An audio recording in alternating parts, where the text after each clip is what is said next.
Ngasi phongkiba tongan-tonganba pausising amadi social media dagi lokhochaba pausinggi update pijari ahanbada maruoiba pau. Burmagi Tharsi Village Monsa Township Chagain region da leiba regional police station amada PDF singna attack chathabada police personnel mari hanre. ZUF ki aruba warol khara miyamda thamlakli India ki President Draupadi Murmu RSS ki chief Mohan Bhagat BJP ki National President JP Nada Infalda lakadori Myanmar da dollar lakh manga ki project paikhanaba India ga sign tawnakhre Jingda Pak Sanna Tharamba Popi Pambi amadi Loktang Sang Sing ZUF na makhan takhan kre Indo Myanmar gi ngangkai chambal khabagi chathariba thabak sing review tawkre lengang wari sanasi haiba ku komina yakhidre November 18 da sintha leptuna lekai da wakat mifam chathabiu haina atawbona pungorali senja thunjagi maralda Biswajit CBI na fare Enforcement Agency sing khusam naduna Manipur amasung mapanda operate tawriba trafficking network sing thugaigadabne haina governor na khangankre Chayol amagi manungda lupta changjarakadabani haina KCP taibang nganbana khangalagli Ete kuntarukta chenaba Maoist ki top commander operation da hatkre Sheikh Hasina khusinnaraknaba haijarakre Water Resource Department da akanamba miyeng sangba mathau tare haina ke miga chandrana phongdoragli West Bengal gi Raj Bhavan da operation chathakre Cooperative iho kankatlabadi lebak asi mangjil thana chakotpa ngamgane haina governor na phongdoragli Inatpu hanthana khanba Minatpuna thak wangna khanbani haina khalabadi chakotpani haina khanba aranba wakal thadokpiu haina iolna phongdoragli Jal Jeevan Mission Manipur dadi salak sare Chandel da chada Maripura tareti ising phangankre haina PSED gi record da yauraga amata phangdana leiri haina Larson na phongdoragli Myanmar da military army amadi militant group anigi marakta leptana haujiksu khud thongnari makha chatharakpa oina Burma gi Tharsi Village Monsa Township Chagain region da leiba regional police station amada local gi PDF singna luchingba lalolup kharana akanba attack tawbada police officer mari hatkre pung ama hena khud thongnakre rebel gi su haibadi militant group singi nakaldasu PDF ki personnel sing chauna asok apan yauramba yai haina panari Jaliangrong United Front ZUF ki aruba warol khara miyamda thamlakli ngarang Jaliangrong na Kangchup Wafong area da ahumrak suba oina popi tharamba mangan takhan kare Loktang Sang sing mai thadokre atopa indigenous oriba purup singna aikhoigi isagi yelhongai dagi leiraklaba lam sing asi ngaktuna thamba support tawbiyu hairi aduga warning oinasu tawrakli madudi illegal refugee singna Jaliangrong inpuigi area da lona yadaba mawongda lam khopchinba thabak thoram tawba amata yaroi maru oina sugi camp sajilakpa popi plantation tawba anoba village semjilakpa amasung local gi kangbuna chathok chasin tawbada lona yadaba mawongda gari khamaga check tawba asi nachingba amata tawba yaroi hairiba mayam asi ngaktaba thoklagadi khangduna Jaliangrong United Front na khak laithokloi chap chaba thabak lokhatkani haina sumna phongdokli India ki Army Chief Upendra Dwivedi na lebak asiga awangnompoki khongchata India ki President Draupadi Murmu bu athuba matamda Imphal da lakani haina ingit pikraba matung state asigi hojik leiriba rajniti gi tang tadaba phibam asiga mari leinana RSS ki Chief Mohan Bhagat amasung BJP ki National President JP Nada Sayol asigi manungda Imphal da laklagani hairi official source amana hai RSS ki Chief Mohan Bhagat numit nini gi khongchata November 10 da Imphal da yorakani aduga BJP ki National President JP Nada November 18 da Imphal da thunglaraba yai luchingba ani asina Imphal da lakani haibagi confirm tawrabasu makhoi lakpagi maram asi kari maramgino haiba chapchana hojik phawba official oina lauthokpa leitri adubu BJP gi national leader anina handak Manipur da laklamkhiba aduda BJP gi baru oiba luchingba taruk unaramkhiba adugi matung lakadaba khongjang oibana RSS ki chief amasung BJP gi national president gi Imphal khongjat asi yamna wahanthok leiba ama oigani thajanari amaromda India ki President Draupadi Murmu bu lakpagi matangdadi hojik phawbagi oina officially final oiba ngamdri adumakpu India ki President asi December 9 dagi 10 phawbagi manungda Imphal amasung Churachandpur da laklaba yai hairi President gi khongjat asi gi matangda Rashtrapati Bhavan dagi official oina statement amata hojik phawba thokpa leitrabasu mahaki Manipur khongjat asiga mari leinana Churachandpur amasung Imphal gi security official singda masigi mathau taba sing sem chanaba akanba instruction pirakhiba leire hairi marak asida India gi Army Chief Upendra Dwivedi na phongdokhibada chahi asigi February thadagi Manipurda President role thamlakhraba matung state asigi law and order gi phibam hanadagi hena phagatle Ukhrulda Siroi Lily Festival mai pangna pangthokre chahi kayagi matungda Imphal Duran Cup su pangthokre haiba thoramsing asida mayam tinbagi chang yamna wangki haina phongdokhi Myanmar da US dollar lakh manga romgi project paikhatnaba India amasung Myanmar gi marakta memorandum of understanding ama sign tawnakhre Myanmar gi Naypyidaw da pangthokhiba sign tawnaba aduna lebak ani mari hena chesilagani hairi MOU sign tawnaba aduda Myanmar gi foreign economic relations gi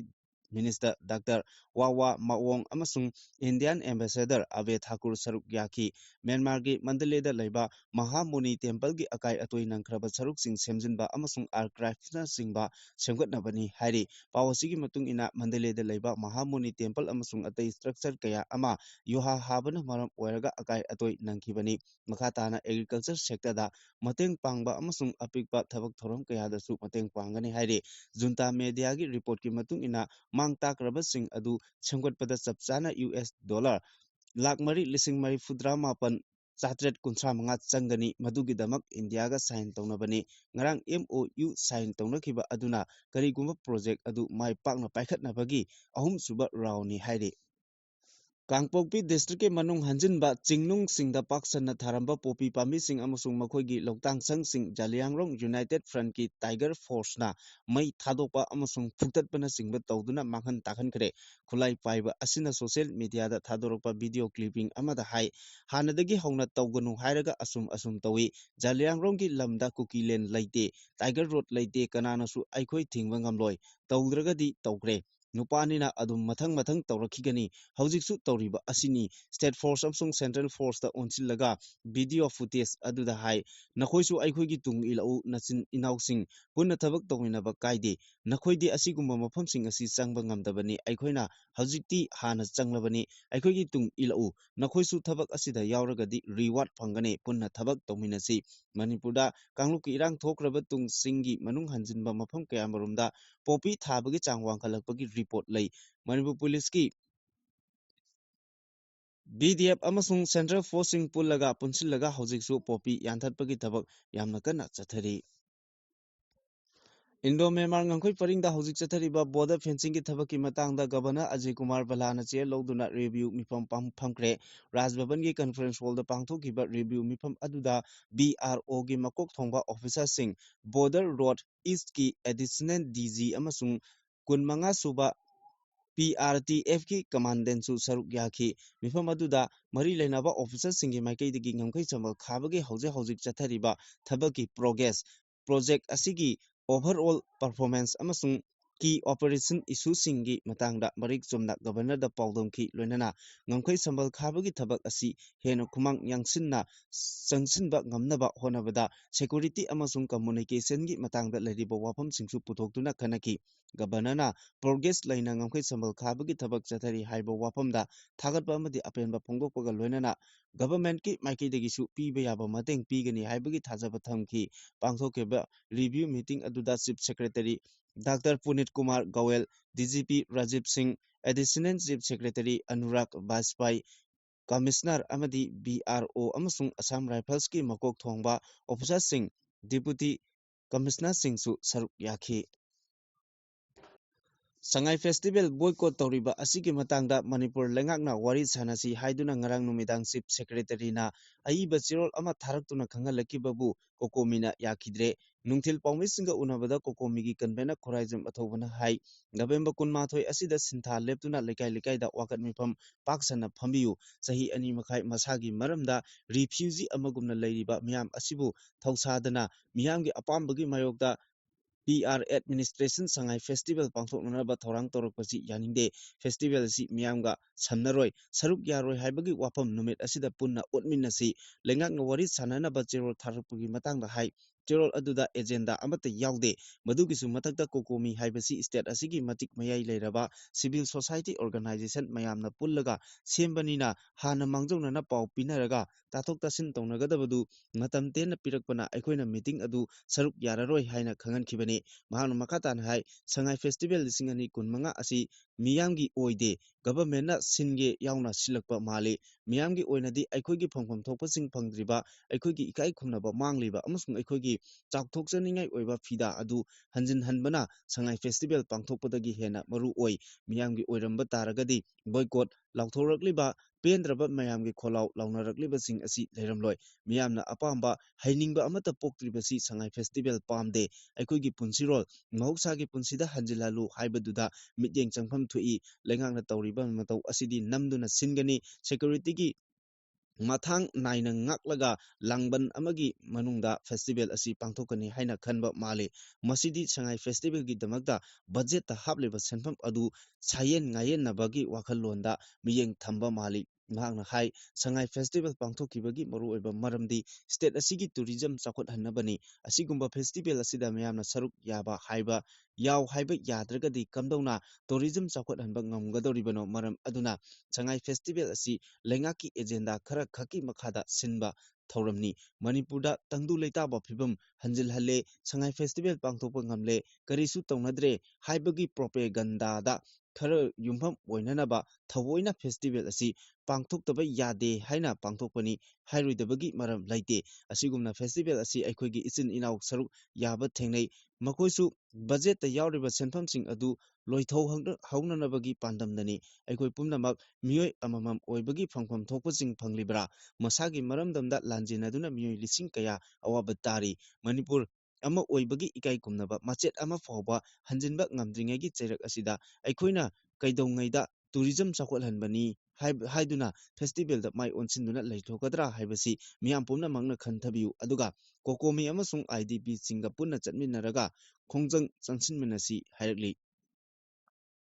central ꯒꯚꯔꯟꯃꯦꯟꯠꯀꯤ ꯑꯣꯐꯤꯁꯁꯤꯡꯗ ꯆꯠꯊꯕ ꯁꯦꯟꯖꯥ ꯊꯨꯝꯖꯥꯁꯤꯡꯒꯤ ꯊꯕꯛꯁꯤꯡ ꯊꯤꯡꯅꯅꯕꯒꯤ ꯄꯥꯟꯗꯝꯗ central bureau of investigation CBIꯒꯤ anti corruption branch ACB ꯏꯝꯐꯥꯜꯅ ꯃꯅꯤꯄꯨꯔ ꯂꯩꯉꯥꯛꯀꯤ principal accountant general ꯗ ꯊꯕꯛ ꯇꯧꯕ ꯏꯔꯣꯝ ꯕꯤꯁ꯭ꯋꯔꯖꯤꯠ ꯁꯤꯡ ꯀꯧꯕ ꯁꯦꯅꯤꯌꯔ ꯑꯦꯀꯥꯎꯟꯇꯦꯟꯠ ꯑꯃ ꯐꯥꯔꯦ ꯃꯣꯗꯤꯐꯥꯏꯗ AC ꯑꯣꯔ ꯀꯦꯔꯤꯌꯔ ꯄ꯭ꯔꯣꯒ꯭ꯔꯦꯁꯒꯤ ꯐꯥꯏꯜ ꯄ꯭ꯔꯣꯁꯦꯁ ꯇꯧꯅꯕꯒꯤꯗꯃꯛ ꯄꯥꯡꯒꯩꯗ ꯂꯩꯕ ꯐꯣꯔꯦꯟꯁꯤꯛ ꯁꯥꯏꯟꯁ ꯂꯦꯕꯣꯔꯦꯇꯔꯤꯒꯤ ꯁ꯭ꯇꯥꯐ ꯑꯃꯗꯒꯤ ꯂꯨꯄꯥ 10,000 ꯂꯧꯈꯤ ꯍꯥꯏꯕꯒꯤ ꯃꯔꯥꯜꯗ ꯕꯤꯁ꯭ꯋꯔꯖꯤꯠ ꯐꯥꯈꯤꯕꯅꯤ ꯁꯦꯟꯇ꯭ꯔꯦꯜ ꯒꯚꯔꯟꯃꯦꯟꯠꯀꯤ ꯇꯣꯉꯥꯟ-ꯇꯣꯉꯥꯟꯕ ꯑꯣꯐꯤꯁꯁꯤꯡꯗ ꯄꯥꯛ ꯁꯟꯅ ꯁꯦꯟꯖꯥ ꯊꯨꯝꯖꯥꯒꯤ ꯊꯕꯛꯁꯤꯡ ꯆꯠꯊꯔꯛꯂꯦ ꯍꯥꯏꯅ ꯄꯥꯎ ꯐꯪꯕꯗꯒꯤ CBIꯒꯤ ꯇꯤꯝ ꯑꯃꯅ ꯄ꯭ꯔꯤꯟꯁꯤꯄꯜ ꯑꯦꯀꯥꯎꯟꯇꯦꯟꯠ ꯁꯦꯟꯇ꯭ꯔꯦꯜ ꯖꯦꯅꯔꯦꯜꯒꯤ ꯑꯣꯐꯤꯁꯇ ꯆꯠꯂꯒ ꯑꯣꯐꯤꯁꯤꯌꯦꯜ ꯑꯗꯨ ꯈꯨꯗꯛꯇ ꯐꯥꯈꯤꯕꯅꯤ ꯂꯨꯄꯥ 10,000 ꯂꯧꯈꯤ ꯍꯥꯏꯔꯤꯕ ꯕꯤꯁ꯭ꯋꯔꯖꯤꯠꯀꯤ ꯑꯣꯐꯤꯁꯀꯤ ꯃꯔꯤ ꯂꯩꯅꯕ ꯆꯦ ꯆꯥꯡꯁꯤꯡ ꯊꯤꯕ ꯍꯨꯝꯕꯒꯤ ꯊꯕꯛ ꯆꯠꯊꯔꯤ ꯃꯅꯤꯄꯨꯔꯗ ꯂꯩꯔꯤꯕ ꯁꯦꯟꯇ꯭ꯔꯦꯜ ꯒꯚꯔꯟꯃꯦꯟꯠꯀꯤ ꯑꯣꯐꯤꯁꯁꯤꯡꯗ ꯆꯠꯊꯔꯤꯕ ꯁꯦꯟꯖꯥ ꯊꯨꯝꯖꯥꯁꯤꯡ ꯊꯤꯡꯅꯅꯕꯒꯤ ꯄꯥꯟꯗꯝꯗ ꯃꯅꯤꯄꯨꯔꯗꯁꯨ SP ꯑꯃ ꯂꯨꯆꯤꯡꯕ CBIꯒꯤ ꯑꯣꯐꯤꯁ ꯍꯥꯡꯗꯨꯅ ꯂꯩꯔꯤꯕꯅꯤ ꯂꯣꯠꯅ ꯊꯨꯝꯅ ꯁꯦꯟꯖꯥ ꯊꯨꯝꯖꯥ ꯆꯠꯊꯗꯨꯅ ꯃꯤꯌꯥꯝꯗ ꯈꯨꯗꯣꯡꯆꯥꯗꯕ ꯊꯣꯛꯍꯜꯂꯤꯕꯁꯤꯡ ꯑꯁꯤꯕꯨ ꯃꯁꯛ ꯈꯪꯗꯣꯛꯂꯒ ꯂꯣꯒꯤ ꯑꯣꯏꯕ ꯊꯕꯛ ꯂꯧꯈꯠꯅꯕꯒꯤꯗꯃꯛ ꯃꯔꯤ ꯂꯩꯅꯕ ꯈꯨꯗꯤꯡꯃꯛꯅ ꯄꯥꯎ ꯄꯤꯕꯤꯌꯨ ꯍꯥꯏꯔꯤ ꯍꯥꯟꯅꯗꯒꯤꯁꯨ ꯍꯧꯅ CBIꯅ ꯁꯦꯟꯖꯥ ꯊꯨꯝꯖꯥ ꯑꯃꯁꯨꯡ ꯀ꯭ꯔꯥꯏꯝ ꯀꯌꯥꯃꯔꯨꯝꯒꯤ ꯏꯟꯚꯦꯁꯇꯤꯒꯦꯁꯟ ꯆꯠꯊꯗꯨꯅ ꯂꯩꯔꯤ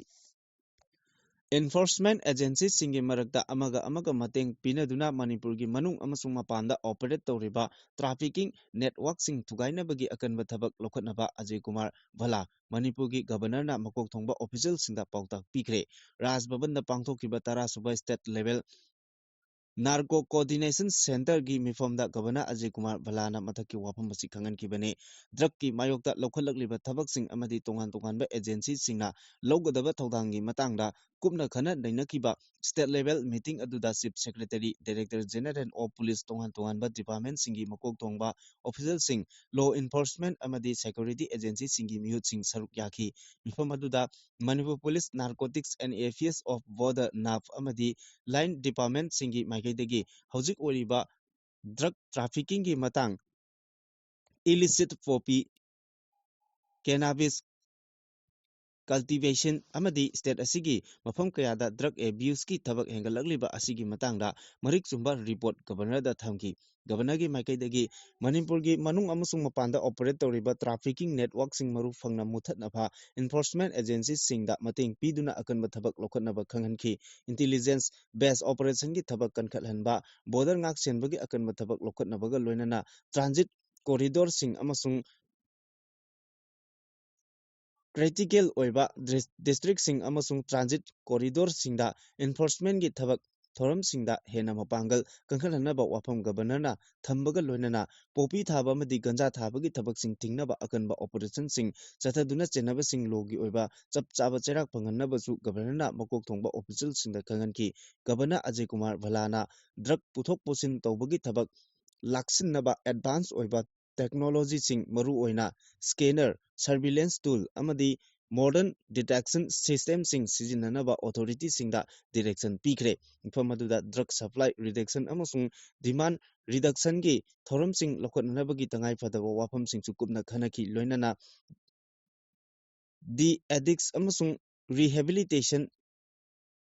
ꯐꯦꯁꯤꯂꯤꯇꯤꯁꯤꯡ ꯑꯞꯒ꯭ꯔꯦꯗ ꯇꯧꯅꯕ ꯀꯝꯃ꯭ꯌꯨꯅꯤꯇꯤ ꯕꯦꯁ ꯑꯦꯋꯥꯔꯅꯦꯁ ꯄ꯭ꯔꯣꯒ꯭ꯔꯥꯝꯁꯤꯡ ꯄꯥꯛ ꯁꯟꯅ ꯄꯥꯡꯊꯣꯛꯅꯕ ꯗꯤꯁꯇ꯭ꯔꯤꯛ ꯂꯦꯚꯦꯜ ꯑꯦꯀꯣꯔꯗꯀꯤ ꯃꯦꯀꯥꯅꯤꯖꯝ ꯍꯦꯟꯅ ꯃꯄꯥꯡꯒꯜ ꯂꯩꯍꯟꯗꯨꯅ ꯃꯅꯤꯄꯨꯔꯗ ꯗ꯭ꯔꯒ ꯑꯦꯕ꯭ꯌꯨꯁꯀꯤ ꯃꯥꯌꯣꯛꯇ ꯃꯇꯝ ꯁꯥꯡꯅ ꯆꯠꯀꯗꯕ ꯊꯧꯔꯝꯁꯤꯡ ꯄꯥꯏꯈꯠꯅꯕꯒꯤ ꯃꯇꯥꯡꯗꯁꯨ ꯃꯤꯐꯝ ꯑꯗꯨꯗ ꯀꯨꯞꯅ ꯈꯟꯅꯈꯤ ꯂꯨꯞꯀꯤ ꯃꯤꯡꯆꯠ ꯊꯤꯅꯕ ꯍꯣꯠꯅꯔꯤꯕ ꯔꯤꯝꯁꯀꯤ ꯃꯔꯤ ꯂꯩꯅꯕꯁꯤꯡ ꯑꯃꯗꯤ ꯑꯣꯖꯥꯒꯤ ꯃꯥꯏꯈꯨꯝ ꯎꯞꯇꯨꯅ ꯃꯅꯤꯄꯨꯔ ꯌꯨꯅꯤꯚꯔꯁꯤꯇꯤꯕꯨ ꯀꯔꯞꯁꯟꯒꯤ ꯃꯔꯨ ꯍꯨꯜꯍꯟꯕ ꯂꯥꯏꯕꯛ ꯊꯤꯕꯅꯤ ꯍꯥꯏꯗꯨꯅ ꯃꯔꯥꯜꯅ ꯃꯄꯣꯠ ꯐꯥꯖꯔꯕ ꯑꯣꯖꯥꯒꯤ ꯃꯥꯏꯈꯨꯝ ꯃꯔꯨꯝꯗ ꯒꯦꯡ ꯈꯨꯠꯄꯨ ꯁꯥꯒꯠꯇꯨꯅ ꯆꯠꯊꯔꯤꯕ ꯊꯧꯑꯣꯡ ꯈꯨꯗꯛꯇꯒꯤ ꯂꯦꯞꯀꯗꯕꯅꯤ ꯂꯣꯏꯅꯅ ꯃꯁꯤꯗ ꯆꯦꯟꯅꯔꯤꯕꯁꯤꯡ ꯆꯌꯣꯜ ꯑꯃꯒꯤ ꯃꯅꯨꯡꯗ ꯂꯨꯞꯇ ꯆꯪꯖꯔꯛꯀꯗꯕꯅꯤ ꯍꯥꯏꯅ ꯀꯦꯁꯤꯄꯤ ꯇꯥꯏꯕꯪ ꯉꯥꯟꯕ ꯒ꯭ꯔꯨꯞꯅ ꯊꯥꯗꯣꯔꯛꯄ ꯆꯦꯔꯣꯜ ꯑꯃꯅ ꯐꯣꯡꯗꯣꯔꯛꯂꯤ ꯆꯦꯔꯣꯜ ꯑꯁꯤꯅ ꯍꯥꯏ ꯂꯨꯞꯀꯤ ꯃꯤꯡꯆꯠ ꯊꯤꯅꯕ ꯂꯥꯂꯣꯡ ꯂꯦꯞꯇꯅ ꯌꯥꯠꯂꯤꯕ ꯔꯤꯝꯁꯀꯤ ꯃꯦꯗꯤꯀꯦꯜ ꯁꯨꯄ꯭ꯔꯤꯟꯇꯦꯟꯗꯦꯟꯠ ꯗꯤꯔꯦꯛꯇꯔ ꯗꯥꯛꯇꯔꯁꯤꯡ ꯑꯃꯗꯤ ꯃꯃꯥꯡꯗ ꯂꯨꯞ ꯑꯁꯤꯅ ꯃꯃꯤꯡ ꯃꯊꯥ ꯂꯥꯎꯊꯣꯛꯇꯨꯅ ꯃꯔꯥꯜꯒꯤ ꯃꯇꯨꯡ ꯏꯟꯅ ꯆꯩꯔꯥꯛ ꯄꯤꯔꯒꯅꯤ ꯍꯥꯏꯅ ꯂꯨꯞ ꯑꯁꯤꯅ ꯊꯝꯈꯤꯕ ꯋꯥꯐꯝꯁꯤꯡꯗ ꯑꯍꯣꯡꯕ ꯑꯃꯠꯇ ꯂꯩꯇꯦ ꯔꯤꯝꯁꯀꯤ ꯀꯦꯁ ꯁꯦꯜ ꯄꯥꯏꯔꯒ ꯌꯥꯍꯟꯈ꯭ꯔꯦ ꯍꯥꯏꯕꯁꯤ ꯑꯔꯥꯟꯕ ꯋꯥꯐꯝꯅꯤ ꯔꯤꯝꯁ ꯁꯦꯟꯗꯥꯟꯐꯝ ꯑꯣꯏꯅ ꯈꯟꯗꯨꯅ ꯑꯃꯗꯤ ꯊꯕꯛ ꯊꯧꯔꯝ ꯀꯌꯥ ꯆꯠꯊꯔꯤꯕ MS ꯗꯤꯔꯦꯛꯇꯔ ꯑꯃꯗꯤ ꯗꯣꯛꯇꯔꯒꯤ ꯏꯃꯨꯡ ꯃꯅꯨꯡ ꯁ꯭ꯇꯥꯐ ꯑꯃꯗꯤ ꯈꯪꯅ ꯆꯥꯟꯅꯕ ꯊꯤꯀꯥꯗꯥꯔꯁꯤꯡ ꯑꯃꯗꯤ ꯃꯈꯣꯏꯁꯤꯡ ꯑꯁꯤꯒ ꯅꯛꯅꯕ ꯃꯤꯑꯣꯏ ꯈꯨꯖꯣꯛ ꯈꯔꯅ ꯀꯦꯁꯤꯄꯤ ꯇꯥꯏꯕꯪ ꯉꯥꯟꯕ ꯒ꯭ꯔꯨꯞ ꯑꯁꯤꯅ ꯔꯤꯝꯁꯇꯒꯤ ꯁꯦꯜ ꯈꯔ ꯂꯧꯅꯔꯒ ꯔꯤꯝꯁꯀꯤ ꯋꯥꯊꯣꯛꯁꯤꯡꯒꯤ ꯃꯇꯥꯡ ꯑꯗꯨ ꯌꯥꯁꯤꯟꯅꯈꯤꯕ ꯂꯩꯔꯦ ꯍꯥꯏꯅ ꯄꯥꯎ ꯊꯣꯔꯛꯂꯤꯕ ꯑꯁꯤ ꯈꯨꯗꯛꯇ ꯂꯦꯞꯀꯗꯕꯅꯤ ꯅꯥꯀꯜ ꯑꯃꯔꯣꯝꯗ ꯍꯧꯖꯤꯛ ꯑꯣꯏꯔꯤꯕ ꯃꯅꯤꯄꯨꯔ ꯌꯨꯅꯤꯚꯔꯁꯤꯇꯤꯒꯤ ꯑꯁꯦꯡꯕ ꯃꯁꯛ ꯑꯁꯤ ꯃꯄꯨ ꯄꯥꯟꯗꯕ ꯑꯋꯥꯡꯕ ꯊꯥꯛꯀꯤ ꯃꯍꯩ ꯇꯝꯐꯝ ꯁꯪ ꯑꯃꯒ ꯄꯥꯡꯈꯛ ꯑꯣꯏꯔꯦ ꯍꯥꯏꯕ ꯌꯥꯔꯦ ꯃꯔꯝꯗꯤ ꯑꯦꯂꯥꯏꯠ ꯁꯕꯖꯦꯛ ꯍꯥꯏꯅ ꯔꯤꯀ꯭ꯔꯨꯠꯃꯦꯟꯇ ꯍꯥꯞꯆꯤꯟꯕ ꯑꯃꯁꯨꯡ ꯃꯁꯤꯁꯨ ꯁꯨꯞꯅꯇꯒꯤ ꯁꯕꯖꯦꯛ ꯈꯔꯒꯤ ꯃꯤꯑꯣꯏ ꯈꯔ ꯈꯟꯅꯅꯕ ꯄꯦꯟꯗꯣꯔꯥ ꯕꯣꯛꯁ ꯍꯥꯡꯗꯣꯛꯄꯒ ꯂꯣꯏꯅꯅ ꯃꯁꯤꯒꯤ ꯆꯞ ꯃꯥꯟꯅꯕ ꯊꯕꯛ ꯆꯠꯊꯕꯒ ꯌꯥꯏ ꯍꯥꯏꯕ ꯌꯥꯏ ꯑꯦꯂꯥꯏꯠ ꯁꯕꯖꯦꯛ ꯍꯥꯏꯕ ꯋꯥꯐꯝ ꯑꯁꯤ NCTEꯒꯤ ꯔꯦꯒꯨꯂꯦꯁꯟꯗꯁꯨ ꯌꯥꯎꯗꯕ ꯃꯊꯛꯇ ꯑꯁꯣꯏꯕ ꯀꯌꯥ ꯑꯃ ꯂꯩꯔꯒꯁꯨ ꯔꯤꯀ꯭ꯔꯨꯠꯃꯦꯟ ꯇꯧꯒꯅꯤ ꯍꯥꯏꯔꯤꯕ ꯑꯁꯤꯅ ꯇꯨꯡꯗ ꯇꯤꯆꯔꯁ ꯑꯦꯖꯨꯀꯦꯁꯟꯒꯤ ꯃꯔꯥꯏꯕꯛ ꯀꯔꯤ ꯑꯣꯏꯔꯛꯀꯗꯒꯦ ꯈꯪꯕ ꯉꯝꯗꯕꯇ ꯅꯠꯇꯅ ꯑꯁꯣꯏꯕꯁꯤꯡ ꯑꯁꯤꯒꯤ ꯄꯣꯠꯂꯝꯁꯤꯡ ꯀꯅꯥꯅ ꯄꯨꯒꯗꯒꯦ ꯍꯥꯏꯕ ꯑꯁꯤꯁꯨ ꯍꯧꯖꯤꯛꯀꯤ ꯑꯣꯏꯅ ꯑꯆꯧꯕ ꯋꯥꯍꯪ ꯑꯃ ꯑꯣꯏꯔꯛꯂꯤ ꯀꯪꯂꯩ ꯈꯨꯟꯅꯥꯏ ꯑꯁꯤꯗ ꯈꯨꯟꯗꯥꯃꯤꯟꯅꯔꯤꯕ ꯃꯤꯌꯥꯝꯅ ꯃꯅꯤꯄꯨꯔ ꯌꯨꯅꯤꯚꯔꯁꯤꯇꯤꯕꯨ ꯑꯋꯥꯡꯕ ꯊꯥꯛꯇ ꯂꯧꯅꯕꯒ ꯂꯣꯏꯅꯅ ꯃꯍꯩꯂꯣꯏꯁꯪ ꯑꯃꯅꯤ ꯍꯥꯏꯅ ꯈꯪꯅꯔꯝꯕ ꯑꯗꯨ ꯉꯁꯤꯗꯤ operation of eradication of public enemy KCP ꯇꯥꯏꯕꯪ ꯉꯥꯟꯕ ꯒ꯭ꯔꯨꯞꯅ ꯊꯤꯖꯤꯜꯂꯨꯕ ꯃꯇꯝꯗꯗꯤ ꯃꯇꯝꯒꯤ VC ꯑꯃꯗꯤ ꯃꯍꯥꯛꯀ ꯅꯛꯅꯕ ꯈꯨꯠꯆꯥꯕꯤ ꯑꯃꯗꯤ ꯒꯦꯡ ꯈꯨꯠꯄꯨꯁꯤꯡꯒ ꯆꯥꯡꯗꯝꯅꯕ ꯌꯥꯔꯕ ꯑꯣꯖꯥꯒꯤ ꯃꯥꯏꯈꯨꯝ ꯎꯞꯄ ꯃꯁꯥꯒꯤ ꯁꯤꯟꯐꯝꯗꯒꯤ ꯅꯥꯊꯩꯔꯒ ꯃꯅꯤꯄꯨꯔ ꯌꯨꯅꯤꯚꯔꯁꯤꯇꯤꯕꯨ ꯕꯤꯖꯤꯅꯦꯁ ꯁꯦꯟꯇꯔ ꯑꯃꯒꯨꯝ ꯑꯣꯟꯊꯣꯛꯅꯕ ꯍꯣꯠꯅꯔꯤꯕ ꯄ꯭ꯔꯣꯐꯦꯁꯔ ꯑꯣꯖꯥ HOD ꯈꯔꯅ VCꯒ ꯂꯧꯇꯨꯅꯔꯒ MU ꯑꯁꯤ ꯕ꯭ꯔꯥꯏꯕ ꯑꯃꯗꯤ ꯀꯔꯞꯁꯟꯒꯤ ꯃꯀꯣꯜ ꯑꯣꯟꯊꯣꯛꯄ ꯑꯁꯤꯅ ꯃꯔꯝ ꯑꯣꯏꯔꯒ ꯃꯍꯩꯔꯣꯏ ꯈꯨꯟꯅꯥꯏꯒꯤ ꯑꯣꯏꯅꯗꯤ ꯑꯗꯨꯛꯀꯤ ꯃꯇꯤꯛ ꯂꯥꯏꯕꯛ ꯊꯤꯅꯤꯡꯉꯥꯏ ꯑꯣꯏꯔꯦ ꯍꯥꯏꯅ ꯂꯨꯞ ꯑꯁꯤꯅ ꯂꯧꯗꯕ ꯉꯝꯗꯦ ꯃꯁꯤꯒ ꯆꯞ ꯆꯥꯕ ꯈꯨꯗꯝ ꯑꯣꯏꯅ ꯂꯩꯕꯥꯛ ꯃꯤꯌꯥꯝꯗ ꯂꯨꯞ ꯑꯁꯤꯒꯤ ꯃꯍꯨꯠ ꯁꯤꯜꯂꯒ operation of eradication of public enemy of KCP ꯇꯥꯏꯕꯪ ꯉꯥꯟꯕ ꯒ꯭ꯔꯨꯞꯅ ꯐꯪꯂꯛꯄ ꯐꯥꯏꯟꯗꯤꯡ ꯈꯔ ꯃꯤꯌꯥꯝꯗ ꯊꯝꯂꯛꯂꯤ ꯁꯦꯀ꯭ꯌꯨꯔꯤꯇꯤ ꯐꯣꯔꯁꯦꯁ ꯑꯃꯁꯨꯡ ꯃꯤꯆꯝ ꯃꯤꯌꯥꯝꯒꯤ ꯃꯊꯛꯇ ꯇꯣꯉꯥꯟ-ꯇꯣꯉꯥꯟꯕ ꯑꯦꯇꯦꯛ 23 ꯆꯠꯊꯕꯗ ꯆꯦꯟꯅꯕꯅꯤ ꯍꯥꯏꯕ ꯃꯥꯑꯣꯏꯁꯠꯀꯤ ꯃꯀꯣꯛ ꯊꯣꯡꯕ ꯀꯃꯥꯟꯗꯔ ꯃꯥꯙꯚꯤ ꯍꯤꯠꯃꯥ ꯑꯟꯙ꯭ꯔ ꯄ꯭ꯔꯗꯦꯁꯀꯤ ꯁꯤꯇꯥꯔꯥꯃꯥ ꯔꯥꯖꯨ ꯗꯤꯁꯇ꯭ꯔꯤꯛꯇ ꯁꯦꯀ꯭ꯌꯨꯔꯤꯇꯤ ꯐꯣꯔꯁꯦꯁꯀ ꯈꯨꯠ ꯊꯣꯛꯅꯕꯗ ꯍꯥꯠꯈ꯭ꯔꯦ ꯑꯟꯙ꯭ꯔ ꯄ꯭ꯔꯗꯦꯁ ꯆꯠꯇꯤꯁꯒꯔ ꯑꯃꯗꯤ ꯇꯦꯂꯪꯒꯥꯅꯥꯒ ꯂꯣꯟꯅꯕꯗ ꯂꯩꯕ ꯃꯥꯔꯦꯗꯨꯃꯣꯂꯤ ꯎꯃꯪꯗ ꯄꯨꯂꯤꯁꯀ ꯈꯨꯠ ꯊꯣꯛꯅꯕꯗ ꯃꯥꯑꯣꯏꯁꯠ ꯂꯨꯆꯤꯡꯕ ꯑꯗꯨ ꯍꯥꯠꯈꯤꯕꯅꯤ ꯑꯟꯙ꯭ꯔ ꯄ꯭ꯔꯗꯦꯁꯀꯤ director general of police Harish Kumar ꯒꯨꯞꯇꯅ ꯍꯥꯏꯈꯤ ꯑꯌꯨꯛ ꯄꯨꯡ 6 ꯇꯥꯕꯗ ꯅꯥꯀꯜ ꯑꯅꯤ ꯑꯀꯟꯕ ꯃꯑꯣꯡꯗ ꯈꯨꯠ ꯊꯣꯛꯅꯕꯗ ꯃꯥꯙꯚꯤ ꯍꯤꯠꯃꯥ ꯌꯥꯎꯅ ꯃꯥꯑꯣꯏꯁꯠ ꯂꯥꯜꯍꯧꯕ 6 ꯍꯥꯠꯄ ꯉꯝꯈꯤ ꯃꯐꯝ ꯑꯗꯨꯒꯤ ꯑꯀꯣꯏꯕꯗ ꯃꯈꯥ ꯇꯥꯅ ꯊꯤꯕ ꯍꯨꯝꯕꯒꯤ ꯊꯕꯛ ꯆꯠꯊꯔꯤ ꯄꯨꯂꯤꯁꯀꯤ ꯃꯈꯨꯠꯇ ꯂꯩꯈꯤꯗ꯭ꯔꯕ ꯃꯥꯙꯚꯤ ꯍꯤꯠꯃꯥ ꯍꯥꯏꯔꯤꯕ ꯃꯤꯑꯣꯏ ꯑꯁꯤ ꯀꯨꯝꯖꯥ 1994 ꯗ ꯃꯙ꯭ꯌ ꯄ꯭ꯔꯗꯦꯁꯀꯤ ꯁꯨꯀꯥꯃꯥꯗ ꯄꯣꯛꯈꯤꯕꯅꯤ꯫ ꯃꯍꯥꯛꯅ ꯄꯤꯄꯜꯁ ꯂꯤꯕꯔꯦꯁꯟ ꯒꯣꯔꯤꯂꯥ ꯑꯥꯔꯃꯤ ꯂꯤꯡꯈꯠꯇꯨꯅ CPI ꯃꯥꯑꯣꯏꯁ꯭ꯠꯀꯤ ꯁꯦꯟꯇ꯭ꯔꯦꯜ ꯀꯃꯤꯇꯤ ꯃꯦꯝꯕꯔ ꯑꯣꯏꯈꯤ꯫ ꯃꯤꯑꯣꯏ ꯑꯁꯤ ꯍꯤꯡꯅ ꯅꯠꯇ꯭ꯔꯒ ꯁꯤꯅ ꯐꯪꯅꯅꯕ ꯄꯥꯎ ꯄꯤꯕ ꯉꯝꯕꯗ ꯂꯨꯄꯥ,50,00,000ꯒꯤ ꯃꯅꯥ ꯄꯤꯒꯅꯤ ꯍꯥꯏꯅ ꯂꯥꯎꯊꯣꯛꯄ ꯂꯩꯈꯤꯕ ꯃꯤꯑꯣꯏ ꯑꯃꯅꯤ꯫ ꯃꯈꯥ ꯇꯥꯔꯛꯄ ꯄꯥꯎꯗ ꯁꯦꯈ ꯍꯁꯤꯅꯥ ꯈꯨꯠꯁꯤꯟꯅꯅꯕ ꯍꯥꯏꯖꯔꯛꯈ꯭ꯔꯦ꯫ ꯙꯥꯀꯥ ꯕꯪꯒ꯭ꯂꯥꯗꯦꯁꯀꯤ ꯃꯤꯅꯤꯁꯇ꯭ꯔꯤ ꯑꯣꯐ ꯑꯦꯛꯁꯇꯔꯅꯦꯜ ꯑꯦꯐꯤꯌꯔꯁꯅ ꯂꯩꯕꯥꯛ ꯑꯗꯨꯒꯤ ꯍꯥꯟꯅꯒꯤ ꯄ꯭ꯔꯥꯏꯝ ꯃꯤꯅꯤꯁꯇꯔ ꯑꯣꯏꯔꯝꯕꯤ ꯁꯦꯈ ꯍꯁꯤꯅꯥ ꯈꯨꯠꯁꯤꯟꯅꯔꯛꯅꯕ ꯏꯟꯗꯤꯌꯥꯗ ꯍꯥꯏꯖꯔꯛꯈ꯭ꯔꯦ꯫ ꯅ꯭ꯌꯨ ꯗꯦꯜꯂꯤꯗ ꯊꯥꯔꯛꯈꯤꯕ ꯆꯦꯔꯣꯜ ꯑꯃꯗ ꯃꯤꯅꯤꯁꯇ꯭ꯔꯤꯅ ꯍꯥꯏ ꯂꯩꯕꯥꯛ ꯑꯅꯤꯒꯤ ꯃꯔꯛꯇ